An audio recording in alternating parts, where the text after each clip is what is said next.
the conflicts that are leading to the greatest number of civilian deaths per day, per week, Sudan certainly is incredibly active. Gaza, when it was at its peak. I do think that what's important about Ukraine is that it's not considered a big civilian killing context. It's considered like a very traditional war. And in a very traditional war, civilians are not the main casualties by any stretch. It's men who fight. If you asked someone how many civilian casualties there were in Ukraine in recent weeks or months where it feels like it's fallen out of the public sort of priority lens, I think they would be surprised by that figure. On average, 50 a week, on average, 100 attacks a week. I think they would be surprised by that. Conflicts of Interest, brought to you by ACLED.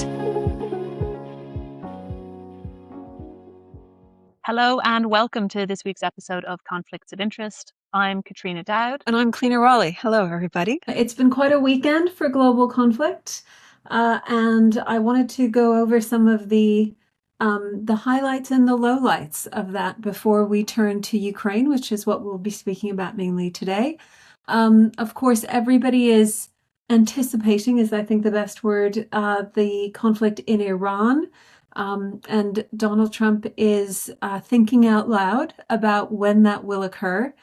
There has been an increase in student protests, I think, to take advantage of some of the uncertainty around when that might happen, or even to tip Trump into somehow making good on his promise to help out the protesters. But as of this moment, as of Monday, there has certainly not been any attacks, despite the fact that there is a massive military buildup around the country itself by U.S. forces. In Myanmar, of course, there's been an interesting development in that the government, the junta, has accused the Kachin Independence Army of attacking a civilian plane, and that's allied, of course, with the People's Defense Force units. The KAI has denied the allegations. No one was hurt, of course, but it stated that the group does not attack civilian aircrafts. Of course, this is important because Myanmar, albeit largely ignored, still ranks third globally for drone operations, behind only Ukraine and Russia. And we will be speaking a little bit more about how drones more broadly have come to define some of these conflict situations much more than I think many people would have expected even just a few years ago. This attack on a civilian plane, of course, pushes the boundaries on how especially these fiber optic drones, FPV drones, are being used in that country's conflict. And of course, in Mexico, we will have a brief special podcast on that coming out later after this one today, to reflect on the fact that, of course, one of the major drug lords and cartel leaders has been taken off the board. Today marks 4 years since Russia invaded Ukraine. Russia has been undeterred despite all of the actions used to support Ukraine. And there is an excellent report that ACLED has put together on what the last year has brought, the third full year. And Kat, I'm going to ask you how you think the war has evolved, because it certainly hasn't ended. Absolutely. And I think an anniversary is always one of those moments when we look back and maybe think back to what a shock this was to the system when it happened. The full-scale invasion, at least to differentiate from sort of the earlier invasion, but the full-scale invasion came as this absolute shock, I think, to the international system, but also came with the sort of shock of high-intensity, sudden, rapid sort of expansion of violence, and then morphed in sort of 2023, 2024 into what seems more familiar to us now, which is that kind of long, attritional war, very static front line. And I think what perhaps people are missing, because attention has shifted from Ukraine in the last year or so, it's become one of just one of the many crises you listed, and one of many crises demanding public attention, is that it has shifted even further. Even though that front line has stayed really static, we've seen this real transformation in the type of violence. You mentioned drones, so technologically we've seen this shift. We've also seen the targeting of violence shift very significantly. So I'm always asking where the civilians are in the picture. And to me, this is a really clear example of the systematic use of anti-civilian violence and against civilian infrastructure in a way that is causing colossal damage, even though it looks like this situation is frozen and quite static. I mean, we're both geographers, and normally I would say a picture is worth 1,000 words, a map is worth 1,000 think pieces. But in this case, the map is actually extremely misleading in the sense that it looks like there's no movement, but really we're seeing this really significant evolution, particularly in terms of the targeting of civilians. But that's, of course, not the whole story. What do you think about mapping and front lines when we look at Ukraine? I think people dance around some important facts about the Ukraine conflict in that, you'll read different pieces, especially over the last 3 years, about Russia's weakness. And I think it's because, of course, people want to support Ukraine and they want to give the impression that just the fact that they've hung in there is such an amazing feat. And it is an amazing feat because of how Russia has had to scramble, to sustain its coverage. So the coverage, I think, is pretty important because you're 100% correct that there is not a lot of territorial movement in the conflict, but Russia does control 20% of the country. And that increased about 4% last year, which is actually more than it typically increased in the last years. You're right, certainly about the civilian strategy being something that has waxed and waned over the course of the conflict. I remember when we were doing this last year in the second full year, we actually were able to report that very few civilians had been killed in that second year, and that has now gone back up again. So almost 3,000 civilians were killed in the fourth year of the invasion, so 25% more than the years before. So obviously the strategic elements of this are changing, even though as you said, the territorial footprint doesn't look like it's changing. Russia has engaged in some sort of violence across every oblast in Ukraine in the last year. And I think that's also an important indicator that they're sending out the idea to people that there's safe nowhere. You don't have to be in that 20% zone to be under the conflicts. Yeah, it's got a real, I mean, in the genuine sense of the word, sort of a terrorizing feature or character to it, because we've also seen lots of public dissemination via Telegram and others of kind of images and videos of drone attacks. So certainly that kind of geographic expansion, even at a time when, as we said, that front line isn't shifting. Sometimes it seems like millimeters on that map, but that front line isn't shifting. But the reach of that violence, particularly facilitated by kind of air warfare, has meant that people don't feel safe anywhere. And the targets of those have really shifted. So we've seen this massive focus now on civilian infrastructure. So we're seeing attacks on energy, water. That's a huge driver. UNHCR is recording kind of some of the reasons people are crossing the border and being displaced in this kind of wave. Loss of energy is one of the main reasons people are reporting being driven out of their homes or fleeing, particularly, of course, through a difficult the conditions of winter.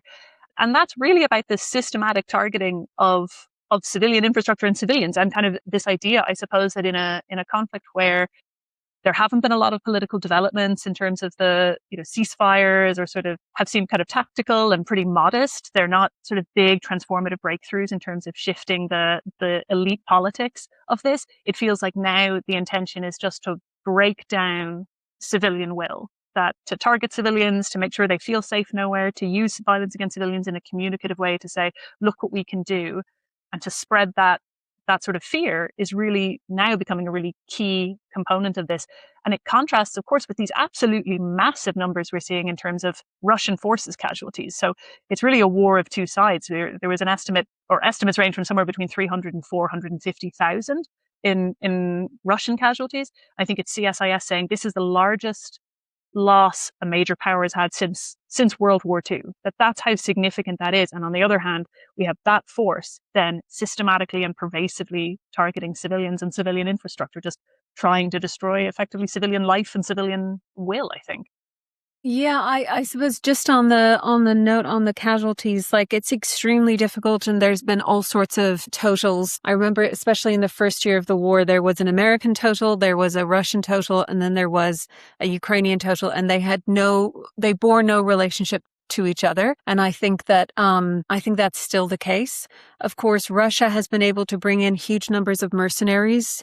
There's scandals, in India, in Kenya, and in other places around their recruitment. Russia is able to continue to feed the machine, if it is the best way to put it, to engage in this conflict, whereas Ukraine has relied on its own population. So it's a war that certainly has affected each and every family in Ukraine, in part just because of their need to present men for fighting. Actually, I wanted to speak a little bit about the drone warfare because it has received a lot of attention in the last year, and that's quite important. The conflict itself has often been characterized as like almost medieval in one sense, in that it's front lines, very, very difficult fighting, very, very small levels of territorial exchange. And then on the other hand, quite modern in its use of some of the materials. But drones in particular allow for the cost of offense, the cost of offensively engaging, to be drastically reduced. And it can be very difficult, and I think this is the case, whether it's Myanmar or whether it's Ukraine or anywhere else, it's extremely difficult to defend yourself against drones and drone warfare, which is, I think, one of the reasons it's kind of unsettling to a lot of people at the moment about how they're being used. So in the Russian context, they're being used to film the murder of Ukrainian soldiers, and those films are being released. And of course, that's, disgusting and cruel all on its own. But it indicates, I think, that the type of conflict being fought here is effectively they're being swarmed by weapons that they can't fight against. And that is extremely worrying just because of the cheapness of these types of weapons. And of course, just how destabilizing that context is. What you're saying is so well capturing the way they're being used now. But if we took a step back 10 years ago, 15 years ago, the conversation about drones was absolutely the opposite. The pitch around the value of these was that they were able to be, precision instruments of targeting, reducing civilian casualties. That was kind of the pitch. And if I say, the big cheerleader of drone warfare, despite his otherwise broadly popular reputation, drone supporter Obama, that entire narrative around drone use was around their ability to support targeted precision strikes that didn't carry these huge civilian costs. And now we're seeing this absolute shift to systematically target civilian infrastructure, civilian bodies, of course, but also then to be used in these kinds of really targeted ways that instilled particular fear or terror or a sense that you mentioned, nobody's safe, you're not safe here, you're not safe anywhere. Yeah, I'm getting extremely worried about the cost of entry to conflict is incredibly low, and the scale and the cost of defense is increasing disproportionately to that. Ukraine has demonstrated that in other than financial costs, the possibility of all-out destruction from something like drones has made future international conflicts less likely, which I disagree with that conclusion, although I think that effectively the level of destruction has now become very high and very likely, and we don't have great ways to counter it, especially because the drones that we just mentioned there, especially the fiber optic ones, they can't be scrambled. So you are effectively being hunted, whether or not you are a civilian or a public figure or somebody actually fighting a conflict. That is an extremely worrying development. I'm a bit of a tech agnostic because on the one hand, I think there are these people who would be sort of tech optimists and like with drones, when they were sort of first getting public attention, will claim this is the next way of sort of humanizing, of sort of sanitizing war in a way that, is going to reduce costs, it's going to reduce civilian casualties. Often that feels like you're taking a technology and it just fits the narrative. And on the other hand, this idea that sometimes I've seen in places where, particularly with small arms and light weapons, you and I know these contexts where there's huge proliferation, circulation of small arms and light weapons, contexts like the Sahel.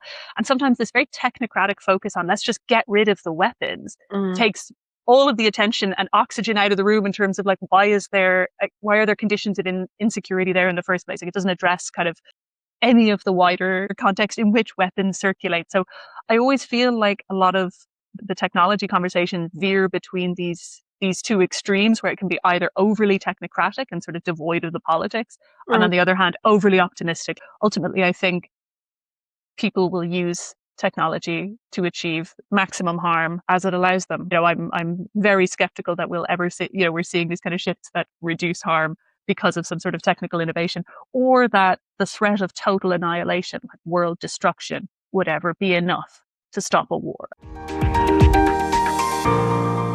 One of the things that I'm reflecting on in the last few weeks I've been traveling around is that people really don't know what scale or how to talk about defense against these types of weapons. So, for example, I was in Germany and I was chatting with somebody who is in private business, and they were talking about how every incident of hybrid activity is called hybrid warfare.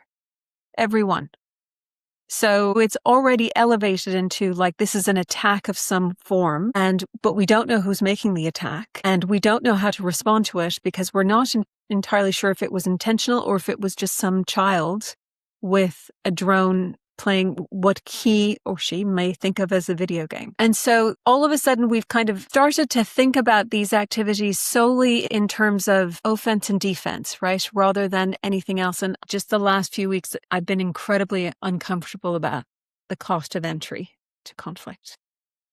I think, it reminded me as you were talking, this idea that we have this sort of Janus-based conflict. You have this idea of this like hyper-modern, new technologies, tech-led. And on the other hand, really what we think of as not even conventional warfare in the sense of a contemporary sense, but like attritional warfare, kind of World War I, the idea of you have these like fixed front lines. Something that I work on a lot is food related violence, the weaponization of food. If we think back again, a year or two ago, what we would have been talking about in relation to Ukraine, to a significant degree would have been this like massive expropriation of grain, destruction of agricultural infrastructure as part of this kind of weaponization of food. And it just strikes me as, again, the narrative around that seems like very, I don't want to say old school, but I mean, that's real sort of siege tactics, real kind of, sort of poisoning the well, salting the earth, burning the crops kind of tactics that we tend to think of as very, very, I don't know how to say traditional, but they're analog,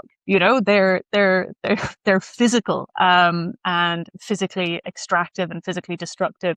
I mean, we have these two realities, I think, coexisting, in Ukraine in a way that, I don't know, maybe the unease is also with just how these things can kind of sit side by side, I suppose, that you can have this sort of what feels like a very unfamiliar form of warfare nowadays with this sort of front line, and some of that, the sort of extractive practices and some of that destruction alongside this idea that you have this hyper modern tech. To me, that's part of the tension there. Yeah, I suppose one of the things that, Ukraine is really a study in contrast, I suppose. But another contrast to consider is that you and I may disagree on this, but I believe that there are military solutions to conflicts. There are military solutions to small ones and there are military solutions to large ones. And I think a lot of people assumed that this would be, as you said, kind of a war of attrition, right? And it hasn't actually ended up that way, right? They both are still in it, even if the progress is minimal.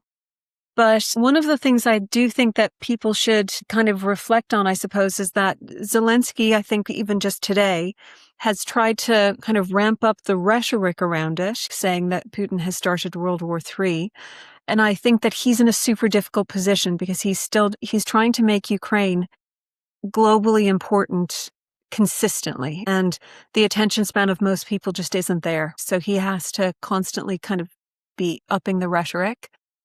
And then I'm loath to compliment the strategy here, but it seems to me like the Trump administration has been working very hard on cutting off the money that Russia has to pursue this conflict, knowing that the military solutions just simply are not effective, and they won't be effective on the Ukraine side. That is only a partial solution to what needs to happen here. So bankrupting Russia as much as possible seems to be what they're going for. So that includes things like forcing India to stop buying Russian crude, creating very, very difficult export conditions for Russian oil, which is, of course, how they're funding this, and cutting off many of the potential ways that they could pursue funding in all sorts of ways. That's a strategy that may not be quite as effective as they hope, but it's certainly something that is a non-conflict way to address this conflict.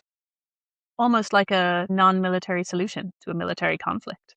it's a non-military solution, but but it would never work on its own, right? Like in the same way that I get extremely frustrated, as you know, I have no time for peacekeeping or negotiation or anything like that. That is premature because there are military solutions for conflicts. There are. You and I don't disagree on that in every instance. I think it's not the like I'm sure you would say, although the devil would be in the detail. I think there are some conflicts where that's the solution, or that's got to be part of the solution. What I would say is, my question is always, well, what does this mean beyond the military solution, and particularly in a context where the civilian devastation has been so vast? What hope is there that any of these sort of small ceasefires, pauses, sort of incremental moves towards negotiation might ever center kind of civilian protection, any kind of restoration, reconstruction, like never mind accountability and justice. Like those aren't even on the table. We know that in the sort of current, I suppose, political and geopolitical zeitgeist, but it is a sign of how far we've come from what would have been considered a central consideration in a conflict of this scale. If you look at the ACLED conflict index, which takes into account civilian harm as one of its main indicators, Ukraine scores quite low on that. The conflicts that are leading to the greatest number of civilian deaths per day, per week, Sudan certainly is incredibly active. Gaza, when it was at its peak. I do think that what's important about Ukraine is that it's not considered a big civilian killing context. It's considered like a very traditional war, right? And in a very traditional war, civilians are not the main casualties by any stretch. It's men who fight, right? And that's serious in and of itself, especially for the numbers that we've been talking about, the casualty rates. If you asked someone how many civilian casualties there were in Ukraine in recent weeks or months where it feels like it's fallen out of the public sort of priority lens, I think they would be surprised by that figure. On average, 50 a week, on average, 100 attacks a week. I think they would be surprised by that. I think that's higher than people expect, given the sort of sense that this is just dragging on and on. So zooming out, Clionadh, we've got some of the most searched questions about Ukraine, and we're going to go through a few of them. One of them, are civilians safe? We've talked a lot about already, but we've talked a lot about civilians, Russia and Ukraine. Who we haven't talked about is Europe and NATO. But what's NATO's role in all of this?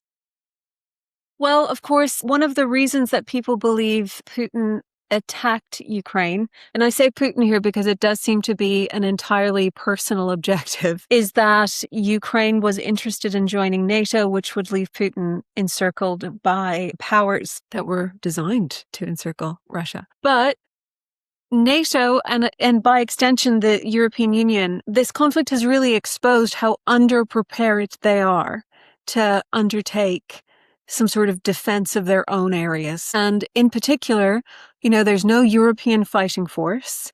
There's about 12 different types of material, armies, capabilities, etc. across the continent. No one has thought, apparently, that it would be a good idea to coordinate and collaborate these forces. The EU is kind of accused of wanting to have meetings rather than exercises, things like that. And I think that only with Trump coming to power for the second time has it been made extremely clear to the Europeans that they need to get their act together when it comes to the military defense of the continent. Ukraine is underscoring this, of course, again.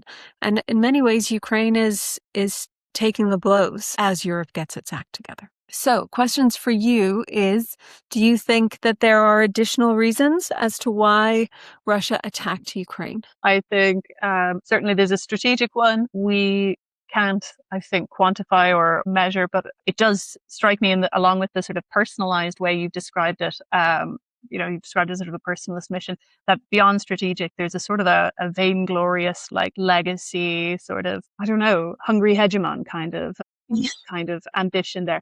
This is my new phrase. The hungry hegemon is how I'm sort of thinking about bad actors, the international system. And I think there's an element of that, but quite how much and where the balance lies. No, there's strategic, and then there's this bigger ambition, as we see with a lot of these powers, not unique to Ukraine. And along those lines, when confronting a hungry hegemon, can Ukraine win? I don't see any pathway by which that's going to happen. If you look at where the debate is now about what a peace deal or a negotiation might even look like. And International Crisis Group has a good piece on this with the sort of security guarantees. Like, a lot of it's centered on what might a security guarantee look like. And the reason that's significant is because a security guarantee assumes like there is no definitive victory here. There is no sort of meaningful resolution. There will be this sort of entrenched potential for reigniting conflict. And so I don't see this coming to a resolution where there's a decisive victory that puts to rest on either side, that puts to rest the possibility of this reigniting in the very near future. And that's why these security guarantees become the crux of so much of these discussions. What might that look like? How might they be enforced, if at all? I think that's a realistic case scenario at this point, is how might this conflict be managed so that it doesn't spill over into open warfare again in the very near future, if we're fortunate enough for it to come to an end. I think that how can it be managed is a good way of looking at it. It's, to me, these negotiations that have been taking place are a bit strange in that Russia is clearly not engaged in it. So it's very difficult to negotiate a security guarantee with somebody who has no intention of giving one. One of the things I find interesting, and the report that ACLED released just a few days ago was very interesting on this too, is the ways in which the conflict has diffused across Europe at the moment in terms of hybrid attacks. Again, very, very difficult to defend yourself against hybrid attacks. There's a lot of skepticism, I think, about whether or not people are prepared to deal with what will be likely an onslaught of hybrid attacks throughout this year. So Russia doesn't seem to show any sign of retracting, both physically from Ukraine or also from the larger regional sphere in its aggression. You've been listening to Conflicts of Interest, brought to you by ACLED with Professor Clionadh Raleigh and Dr. Caitriona Dowd. New episodes are available every fortnight. Follow ACLED socials for more in the meantime.